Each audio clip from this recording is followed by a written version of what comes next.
Discussions to do with politics and society must inevitably return to that most fundamental of questions, money, or more properly, economics.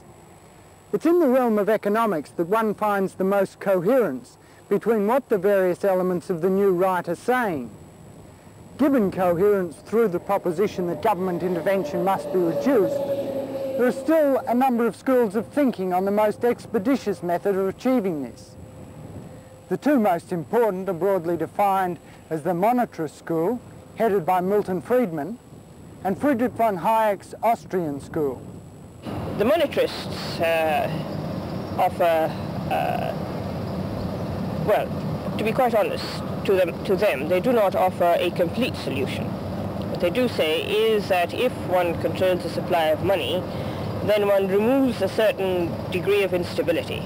And again, if one is going to be fair to them, this is about as far as they're willing to go. There's another group that has always had a strong market orientation. They'd like to think of themselves as 19th century liberals, Adam Smith, followers of Adam Smith, and I put myself pretty much in that category. That group has always felt that markets were at the heart of the matter. Markets were the guts of economics. And they've always questioned, I think, whether intervention policies of the Keynesian variety would work. Hayek is probably one of its most notable advocate. The Hayek school has been insignificant in terms of numbers until recently.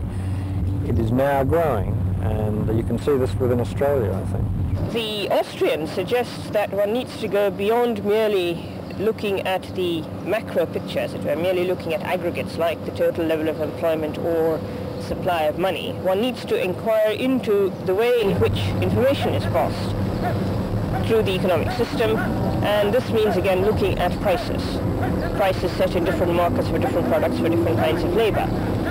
And the Austrians argue that with the attempt in the past to maintain the maximum level of employment, and also with the attempt to maintain particular lines of employment, particular lines of production, the unintended consequences were to clog up the channels of information, and therefore we now do not know really which lines of employment can be sustained without subsidy, which lines of production can be sustained without subsidy. And this basically is, in a sense, the major economic problem which will recur and which will have to be faced one way or the other, I think, in the decades to come. Hayek is saying that we shouldn't really expect anything much of government intervention. That true liberty will only follow from economic freedom, and we must have almost complete economic freedom if we are to achieve any political liberty. He wishes to write constitutions which facilitate the achievement of economic liberty. He also would support, for example, the almost total withdrawal of central banking. He would tend to advocate, or he's advocated at times, a move back to private currency. Friedman doesn't go that far. Friedman just wishes to put manacles around the central bank. He wishes the central bank to be constrained, as the Reserve Bank of Australia in our case, to be constrained to pursue relatively stationary objectives, that is constant rate of growth of the money supply, to not use discretionary policy, not to fine-tune the economy. And his reason for that is empirical. It doesn't work. Fine-tuning doesn't work. I think Hayek might go a bit further and make case against almost all forms of intervention, whereas Friedman, on occasion, has advocated intervention. So I think one interesting, perhaps the policies where one can most clearly see the tie between the economic arguments and the humanitarian philosophy of the new right are proposals for negative income tax and education funding by way of vouchers. Negative tax system is one in which if your income is zero, the government pays you, say, $1,500 per year. And as your income rises from zero, you pay back, say, 35 or 40% to government, and there's a flat rate right through.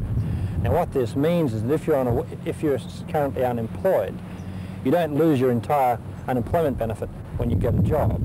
Or if you're a handicapped person, you don't face the indignity of losing your welfare support entirely if you happen to earn an extra $10 a week. So negative income tax is a way of replacing a very interventionist welfare system, a very discretionary system, with an across-the-board program.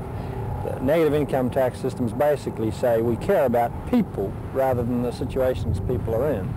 It's not clear whether negative income tax is a viable proposition. As you may know, the Whitlam government looked at it, and other governments have looked at it. And basically, most governments are standing back from it as a nice idea that doesn't seem to be practical. But it does represent an alternative way of running the welfare system. It sounds to me very much like the voucher system in education. Yeah. They're standing back from that in the same way. Yes, again, I think there have been experiments with vouchers. That is, rather than have a situation where education's entirely free if you go to that school and it costs $2,000 a year if you go to this school, everybody is given a voucher, or the parents are given a voucher, one voucher per school-aged child, and they may take that voucher to the school of their choice. The school of their choice then gets so much money, according to the value of the voucher. So a school that is popular with parents and children will tend to attract more resources and the capacity to hire more teachers. A school which is unpopular loses resources. So what we've done is restore some consumer sovereignty over education.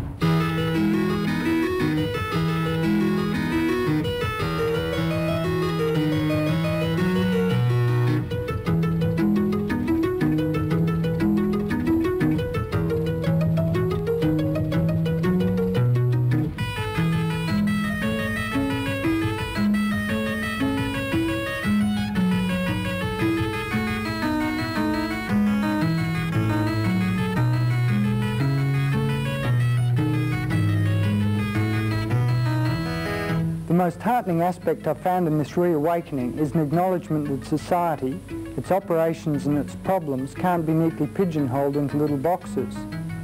An acknowledgement that we need to look at things from some sort of overall perspective. In this present century, this sort of outlook has tended to become the preserve of the left. The managers of capital have too often found it convenient to find little boxes. For example, the current comment in the newspapers about the division between, say, sport and politics, or trade and foreign policy. Or some people seem to be able to find a neat little division between this is business and that is morality. The new right, in what they're writing and talking about, seem to be throwing out a challenge to the establishment. Irving Kristol, who's a doyen of the neo-conservative movement in the United States and an academic, provided an example of this in an article published in the Wall Street Journal recently. He writes, "There have been hopeful signs of progressive adaptation to the need for an economic policy to spur economic growth instead of being indifferent or hostile to it. It seems clear that in the 1980s it will be foreign policy, not domestic economic policy, that will be decisive for economic growth and for our destiny in general. If the 70s were dominated by considerations of domestic economic policy, the 80s are going to be dominated by considerations of foreign and military policy. A whole new set of priorities will have to be established as we come to grips with the fact that the American economy does not exist in isolation from world politics. It is only so long as economic growth remains a credible reality that democracy will remain an actuality. It is the expectation of tomorrow's bigger pie, from which everyone will receive a larger slice, that prevents people from fighting to the bitter end over the division of today's pie." Australia is a minor power. It will always be subject to strong changes in the environment. At present, our international environment is very fluid. There's a strong balance, or a close balance between the major forces of work, and that gives us more room to manoeuvre than we've been used to. But we will do what the big powers tell us in the international scene, and then because we're wired into this incredible global village, we will pick up the ideas and attitudes from overseas. Those will have a powerful impact. But I also hope that in Australia, where we've got so many opportunities to experiment, so many resources to throw into the pursuit of solutions to pressing problems, that we'll make a more than proportionate contribution to the international debate.